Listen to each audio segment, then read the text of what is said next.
Fire and water are the primal elements that compose the universe. But even more significant is that they are also the primary elements that compose a human being as well. Fire is the soul. Each of us, is on fire. Sometimes we cover the flames so that they are not visible to us or anyone else, but they burn steadily deep down inside. And the sustaining force of the fire is not more fire, but it is water. The water is likened to the Torah by all of the sages, and that's why both elements referred to in this Torah reading and throughout the book of the penultimate book of the Torah, Bamidbar, is all about fire and water, the sustaining forces of you and I. But let's back up a little bit. Way back in the book of Genesis, Abraham dispatches his faithful servant Eliezer on a long journey to try to find a wife for his son Isaac. After a long trial of traveling through many blazing deserts, he arrives at a place and finds a young woman, Rebecca, who sees him and recognizes another human being, another soul, and perhaps something else.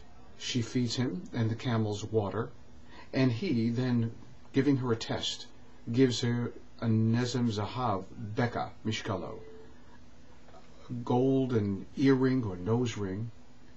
But what is critical here, it was a Becca, which the rabbis say was equivalent to a half a shekel. What he was offering her was the chance to be counted as a matriarch among the people of Israel, because you remember half a shekel was their kofer benafsho, the ransom that every Jew gave to God as they were counted before the Almighty. Rebecca willingly took it and counted herself amongst the people of Israel, becoming the progenitor and our matriarch for all time. Much in the same way, each Jew is counted in the Torah reading that we look at today. A half a shekel is used to count for every Jew amongst the people of Israel. But unusually, in the Torah reading, it uses the word here, rosh. Take the head of every human being and count them. Not a number, not an identity, but the head of every human being. You see, sometimes we find ourselves in the desert of life, which is what this Torah reading is all about. A desert where there doesn't seem to be any sustaining force. A desert where we seem to be afflicted. A desert where we find no redemption. A desert where we are hurt and we are afflicted. A desert where we are depressed and saddened. And in this vast, gross desert wasteland in which we find ourselves, God says, take your rosh, take your head, take your body, take yourself, and find the fire that lurks deep down inside. You are of infinite value to me.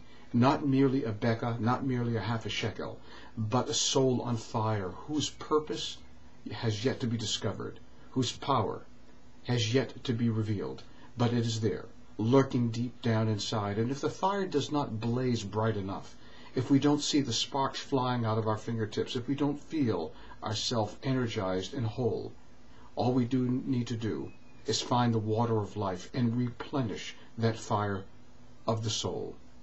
And the water of life is, as I said before, Torah.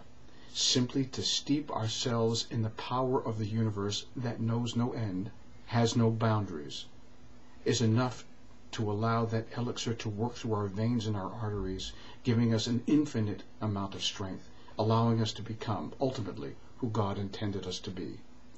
Do not be afraid of your own desert. Walk through, because somewhere in front of you, if the eyes are open, will be a well of water, a spring, to feed and nourish the soul like nothing else. Let me wish you a beautiful Shabbos.